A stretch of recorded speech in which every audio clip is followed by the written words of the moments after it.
Лучшие подростковые футбольные команды города вот-вот сразятся друг с другом, чтобы определить звание сильнейшего.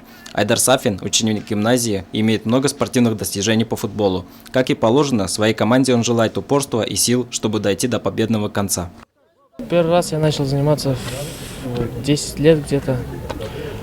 В 8 классе уехал в Уфу, поступил в ФК Уфа в команду. А потом понял, что образование намного приоритетнее, чем спорт. И вернулся обратно во вторую гимназию. И вот на этих соревнованиях мы доказали, что гимназия не только в образовательной системе хороша, но и в спортивной самая лучшая. Данный турнир организован по проекту «Вперед Сибай», направление Сибай спортивный. Кроме этого, в него включены такие этапы, как Сибай инициативный, уютный, творческий и грамотный. Его организаторы на достигнутом останавливаться не собираются. Турнир данный, который среди школ города, инициатором данного турнира являлся Назаров Денис Андреевич, на сегодняшний момент депутат городского, получается, города Сибай, городского совета. Вот. Благодаря его инициативе и проекту «Вперед Сибай», где он является лидером проекта, вот, и состоялся данный турнир среди школ города.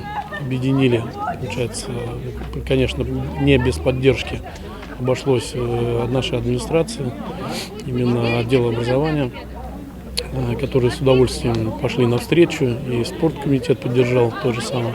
По итогам всех проведенных игр в полуфинале оказались команды лицея «Ирандык», школы номер 10 гимназии и гимназии-интерната. Упорные футбольные баталии стали настоящим зрелищным представлением для многочисленных болельщиков. В итоге упорной борьбы гимназия все-таки вырвала победу у гимназии-интерната со счетом 2-0, тем самым став победителем турнира. В матче за третье место за ступень на пьедестале боролись 10-я школа и лицей «Ирандык». Голевых моментов представилось множество, вот только реализовать их удалось не все. Аналогичная ситуация сложилась и по штрафным с угловыми. По итогам сыгранного послематчевого пенальти со счетом 2-1 третье место завоевал лицей «Ирандык». Победители и призеры были награждены грамотами и памятными подарками в виде спортивного инвентаря. Команда чемпионов гимназия получила переходящий кубок турнира.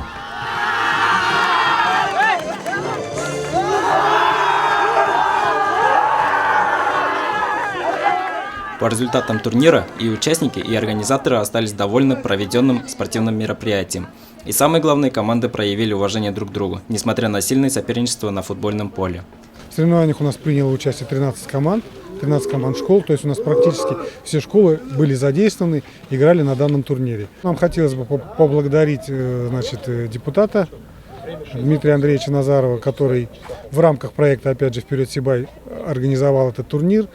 Организовали награждение, достойные награждения. Проведением данного турнира любители активного образа жизни завершили сезон большого футбола. Остается надеяться, что и на будущий год это спортивное мероприятие не потеряет своей актуальности, а привлечет в свои ряды новые футбольные команды.